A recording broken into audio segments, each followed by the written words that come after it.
To add the collapsible product description section in Shopify, you can use the built-in collapsible content block available in most online store 2.0 themes, or add custom code for more control.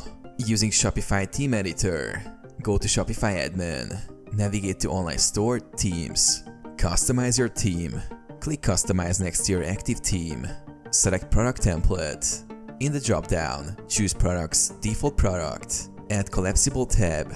In the left sidebar, click Add Block and select Collapsible Content. Configure the content, label it, and either use dynamic content like the following, or paste the desired text directly. Drag to reorder. Position the collapsible section where you want it on the product page. Save changes.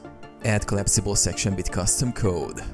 If your theme doesn't support collapsible blocks, edit the product template.liquid file. Add HTML with the details and summary tag. This adds a clean, clickable dropdown.